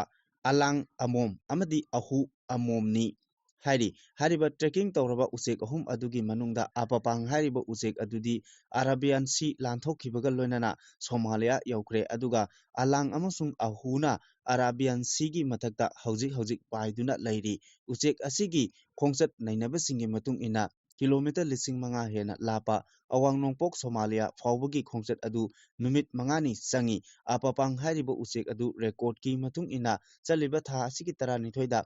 ꯇꯃꯦꯡꯂꯣꯡ ꯗꯤꯁꯇ꯭ꯔꯤꯛꯇ ꯊꯥꯗꯣꯛꯈꯤꯕꯅꯤ ꯎꯆꯦꯛꯁꯤꯡ ꯑꯗꯨꯅ ꯅꯣꯡꯃꯗ ꯀꯤꯂꯣꯃꯤꯇꯔ 1,000ꯒꯤ ꯆꯥꯡꯗ ꯄꯥꯏꯗꯨꯅ ꯁꯣꯃꯥꯂꯤꯌꯥ ꯇꯝꯅ ꯆꯠꯄꯅꯤ ꯃꯐꯝ ꯑꯗꯨꯗ 6ꯂꯛ ꯁꯨꯕ ꯑꯣꯏꯅ ꯆꯥꯛꯇꯥꯔꯨꯔꯕ ꯃꯇꯨꯡꯗ ꯑꯃꯨꯛ ꯃꯊꯪ ꯆꯍꯤꯒꯤ ꯑꯦꯄ꯭ꯔꯤꯜ ꯑꯃꯁꯨꯡ ꯃꯦ ꯊꯥꯗ ꯃꯌꯨꯝ ꯂꯝꯗꯝ ꯁꯥꯏꯕꯦꯔꯤꯌꯥ ꯇꯝꯅ ꯍꯟꯅꯅꯕ ꯈꯣꯡꯁꯥꯟꯕ ꯍꯧꯒꯗꯧꯔꯤꯕꯅꯤ ꯎꯆꯦꯛꯁꯤꯡ ꯑꯗꯨꯅ ꯃꯅꯤꯄꯨꯔꯗ ꯂꯝꯗꯝꯂꯝꯗꯨꯅ ꯂꯩꯔꯝꯕ ꯃꯇꯝ ꯑꯗꯨꯗ ꯇꯃꯦꯡꯂꯣꯡ ꯑꯃꯁꯨꯡ ꯑꯀꯣꯏꯕꯗ ꯂꯩꯕ ꯈꯨꯟꯖꯥꯁꯤꯡꯅ ꯃꯈꯣꯏꯕꯨ ꯐꯥꯕ ꯅꯠꯇ꯭ꯔꯒ ꯍꯥꯠꯄ ꯇꯧꯗꯅꯕꯒꯤꯗꯃꯛ ꯐꯣꯔꯦꯁꯠ ꯗꯤꯄꯥꯔꯠꯃꯦꯟꯠꯅ ꯇꯣꯉꯥꯟ-ꯇꯣꯉꯥꯟꯕ ꯁꯤꯚꯤꯜ ꯁꯣꯁꯥꯏꯇꯤ ꯑꯣꯔꯒꯅꯥꯏꯖꯦꯁꯟꯁꯤꯡꯒ ꯈꯨꯠꯁꯝꯅꯗꯨꯅ ꯑꯀꯟꯕ ꯊꯕꯛꯁꯤꯡ ꯂꯧꯈꯠꯈꯤꯕꯅꯤ ꯃꯈꯥ ꯇꯥꯔꯛꯄꯗ ꯌꯥꯗꯦ ꯍꯥꯏꯕ ꯑꯃ ꯈꯪꯍꯟꯁꯤ ꯍꯥꯏꯕ ꯑꯦꯗꯤꯇꯣꯔꯤꯌꯦꯜ ꯀꯂꯝꯗꯒꯤ ꯃꯆꯪ ꯑꯣꯏꯕ ꯄꯥꯎ ꯂꯧꯈꯠꯆꯔꯤ ꯃꯤꯅꯝꯕ ꯑꯣꯏꯗ ꯄꯥꯗꯕ ꯁꯦꯝꯖꯤꯟ ꯁꯥꯖꯤꯟꯕꯒꯤ ꯄꯨꯋꯥꯔꯤ ꯑꯃ ꯑꯃꯗꯤ ꯅꯝꯐꯨꯗ ꯃꯅꯤꯄꯨꯔꯗ ꯇꯣꯉꯥꯟꯕ ꯂꯝ ꯃꯆꯦꯠ ꯑꯃ ꯂꯧꯒꯅꯤ ꯍꯥꯏꯅ ꯍꯣꯠꯅꯔꯤꯕ ꯀꯨꯀꯤꯁꯤꯡ ꯑꯁꯤꯒꯤ ꯌꯨꯝꯐꯝ ꯌꯥꯎꯗꯕ ꯋꯥꯐꯝꯁꯤꯡ ꯀꯌꯥꯝ ꯀꯨꯏꯅ ꯏꯟꯗꯤꯌꯥ ꯂꯩꯉꯥꯛꯅ ꯇꯥꯔꯒ ꯂꯩꯈꯤꯗꯧꯔꯤ ꯍꯥꯏꯕꯒꯤ ꯋꯥꯍꯪ ꯍꯪꯂꯛꯄ ꯆꯍꯤ 2.5 ꯍꯦꯟꯖꯤꯜꯂꯛꯂꯦ ꯍꯥꯏꯕꯁꯤ ꯉꯁꯤꯒꯤ ꯃꯅꯤꯄꯨꯔꯒꯤ ꯃꯤꯌꯥꯝ ꯃꯔꯨꯑꯣꯏꯅ ꯁ꯭ꯇꯦꯠ ꯑꯁꯤꯗ ꯂꯩꯔꯤꯕ ꯌꯦꯂꯧꯃꯤꯁꯤꯡ ꯏꯈꯪꯗ ꯈꯪꯅꯔꯤ꯫ ꯀꯨꯀꯤꯁꯤꯡ ꯑꯁꯤ ꯅꯥꯔꯀꯣ ꯇꯦꯔꯣꯔꯤꯁꯁꯤꯡꯅꯤ ꯍꯥꯏꯗꯨꯅ ꯃꯅꯤꯄꯨꯔꯒꯤ ꯇꯣꯉꯥꯟ ꯇꯣꯉꯥꯟꯕ ꯐꯨꯔꯨꯞ ꯀꯥꯡꯂꯨꯞꯁꯤꯡꯅ ꯈꯪꯍꯟꯕ ꯌꯥꯕ ꯈꯪꯍꯟꯗꯨꯅ ꯏꯟꯗꯤꯌꯥ ꯂꯩꯉꯥꯛꯇ ꯅꯤꯡꯁꯤꯡ ꯆꯦꯔꯣꯜ ꯀꯌꯥ ꯄꯤꯔꯕꯁꯨ ꯉꯁꯤꯒꯤ ꯏꯟꯗꯤꯌꯥꯅ ꯃꯈꯣꯏꯕꯨ ꯇꯦꯔꯣꯔꯤꯁꯅꯤ ꯍꯥꯏꯅ ꯉꯁꯤ ꯐꯥꯎꯕ ꯂꯥꯎꯊꯣꯛꯄ ꯂꯩꯇ꯭ꯔꯤ꯫ ꯅꯥꯀꯜ ꯑꯃꯔꯣꯝꯗ ꯀꯨꯀꯤꯒꯤ ꯇꯣꯉꯥꯟ ꯇꯣꯉꯥꯟꯕ ꯂꯨꯞ ꯀꯌꯥꯁꯨ ꯃꯅꯤꯄꯨꯔꯒꯤ ꯄꯨꯋꯥꯔꯤꯕꯨ ꯑꯔꯥꯟꯕ ꯌꯨꯝꯐꯝ ꯌꯥꯎꯗꯕ ꯀꯌꯥꯃꯨꯛ ꯏꯁꯜꯂꯒ ꯏꯟꯗꯤꯌꯥ ꯂꯩꯉꯥꯛꯇ ꯄꯤꯁꯤꯟꯕꯁꯨ ꯍꯧꯖꯤꯛ ꯐꯥꯎꯕ ꯂꯦꯞꯇꯕꯗꯒꯤ ꯉꯁꯤꯒꯤ ꯃꯅꯤꯄꯨꯔꯒꯤ ꯑꯄꯨꯟꯕꯒꯤ ꯁꯛꯇꯝ ꯉꯥꯛꯅꯕ ꯍꯣꯠꯅꯔꯤꯕ ꯂꯨꯞ ꯀꯌꯥꯅ ꯀꯨꯀꯤꯁꯤꯡꯒꯤ ꯑꯔꯥꯟꯕ ꯊꯧꯑꯣꯡꯁꯤꯡꯕꯨ ꯉꯁꯤꯒꯤ ꯏꯟꯗꯤꯌꯥ ꯂꯩꯉꯥꯛꯇ ꯁꯦꯡꯗꯣꯛ ꯋꯥꯔꯣꯜ ꯄꯤꯔꯕꯁꯨ ꯂꯦꯞꯇꯅ ꯆꯠꯊꯕꯒꯤ ꯃꯃꯤ ꯇꯥꯔꯤ꯫ ꯑꯁꯤꯒꯨꯝꯕ ꯀꯨꯀꯤꯁꯤꯡꯒꯤ ꯑꯣꯏꯗꯕ ꯌꯨꯝꯐꯝ ꯌꯥꯎꯗꯕ ꯋꯥꯔꯣꯜꯁꯤꯡ ꯏꯟꯗꯤꯌꯥ ꯂꯩꯉꯥꯛꯇ ꯄꯤꯁꯤꯟꯗꯨꯅ ꯃꯅꯤꯄꯨꯔꯗꯒꯤ ꯃꯈꯣꯏꯒꯤ ꯑꯣꯏꯕ ꯂꯝ ꯑꯃ ꯇꯣꯈꯥꯏꯅ ꯏꯟꯗꯤꯌꯥ ꯂꯩꯉꯥꯛꯇꯒꯤ ꯂꯧꯅꯕ ꯍꯣꯠꯅꯔꯤꯕꯁꯤꯡ ꯑꯁꯤꯒꯤ ꯃꯥꯌꯣꯛꯇ ꯑꯆꯨꯝꯕ ꯃꯅꯤꯄꯨꯔꯒꯤ ꯄꯨꯋꯥꯔꯤꯗ ꯌꯨꯝꯐꯝ ꯑꯣꯏꯕ ꯔꯦꯀꯣꯔꯗ ꯀꯌꯥ ꯑꯃꯨꯛ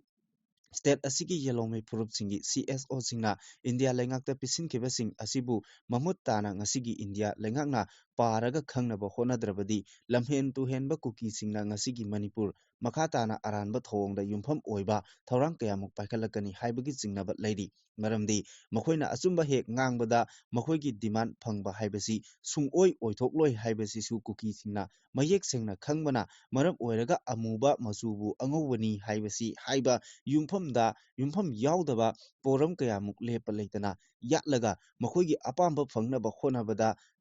ꯇꯥꯟꯐꯝ ꯑꯗꯨꯃꯛ ꯍꯧꯖꯤꯛꯁꯨ ꯀꯨꯀꯤꯁꯤꯡꯅ ꯂꯩꯔꯤ ꯍꯥꯏꯕꯁꯤ ꯃꯈꯣꯏ ꯃꯁꯦꯜꯁꯨ ꯏꯈꯪꯗ ꯈꯪꯅꯕ ꯃꯔꯝꯅ ꯀꯨꯀꯤꯁꯤꯡ ꯑꯁꯤ ꯃꯇꯝ ꯂꯩꯕ ꯈꯤꯕꯤꯛꯇ ꯑꯐꯕ ꯇꯧꯔꯛꯀꯅꯤ ꯍꯥꯏꯕꯁꯤ ꯊꯥꯖꯅꯤꯡꯉꯥꯏ ꯁꯨꯡꯑꯣꯏ ꯑꯣꯏꯗ꯭ꯔꯦ ꯍꯥꯏꯕꯗ ꯍꯥꯏꯃꯟꯕ ꯊꯣꯛꯂꯔꯣꯏ ꯈꯜꯂꯤ꯫ ꯃꯔꯝ ꯑꯗꯨꯅ ꯉꯁꯤꯒꯤ ꯏꯟꯗꯤꯌꯥ ꯂꯩꯉꯥꯛꯅ ꯀꯨꯀꯤ ꯅꯥꯔꯀꯣ ꯇꯦꯔꯣꯔꯤꯁꯁꯤꯡ ꯑꯁꯤꯒꯤ ꯃꯊꯛꯇ ꯂꯣꯒꯤ ꯋꯥꯡꯃꯗ ꯊꯕꯛ ꯊꯧꯔꯝ ꯇꯧꯕꯒꯤꯗꯃꯛ ꯂꯣꯒꯤ ꯑꯣꯏꯕ ꯂꯧꯈꯠꯐꯝ ꯊꯣꯛꯄ ꯑꯦꯛꯁꯟ ꯂꯧꯈꯠꯂꯒ ꯆꯩꯔꯥꯛ ꯄꯤꯕ ꯆꯨꯝꯒꯅꯤ ꯈꯜꯂꯤ꯫ ꯃꯔꯝꯗꯤ ꯍꯧꯈꯤꯕꯅ ꯍꯧꯈꯤꯕ ꯑꯣꯏꯔꯕꯁꯨ ꯍꯧꯖꯤꯛ ꯃꯅꯤꯄꯨꯔꯒꯤ ꯑꯁꯦꯡꯕ ꯄꯨꯋꯥꯔꯤꯕꯨ ꯁꯤꯡꯅꯗꯨꯅ ꯃꯈꯣꯏꯒꯤ ꯑꯄꯥꯝꯕ ꯐꯪꯅꯕ ꯍꯣꯠꯅꯕꯒꯤꯗꯃꯛ ꯏꯟꯗꯤꯌꯥ ꯂꯩꯉꯥꯛꯅ ꯇꯣꯉꯥꯟ ꯇꯣꯉꯥꯟꯕ ꯑꯦꯛ ꯔꯨꯜ ꯄꯥꯜꯂꯒ ꯁ꯭ꯇꯦꯠ ꯑꯃꯒꯤ ꯍꯤꯁꯇ꯭ꯔꯤ ꯁꯦꯝꯗꯣꯛꯄꯒꯤ ꯆꯩꯔꯥꯛ ꯄꯤꯐꯝ ꯊꯣꯛꯄ꯭ꯔꯥ ꯈꯜꯂꯤ꯫ ꯃꯔꯝ ꯑꯗꯨꯅ ꯌꯥꯗꯦ ꯍꯥꯏꯕ ꯑꯃ ꯈꯪꯍꯟꯗ꯭ꯔꯕꯗꯤ ꯀꯨꯀꯤꯁꯤꯡ ꯑꯁꯤ ꯃꯈꯥ ꯇꯥꯅ ꯑꯔꯥꯟꯕ ꯊꯕꯛ ꯀꯌꯥ ꯑꯃꯨꯛ ꯃꯈꯥ ꯇꯥꯅ ꯇꯧꯔꯛꯈꯤꯕ ꯌꯥꯏ꯫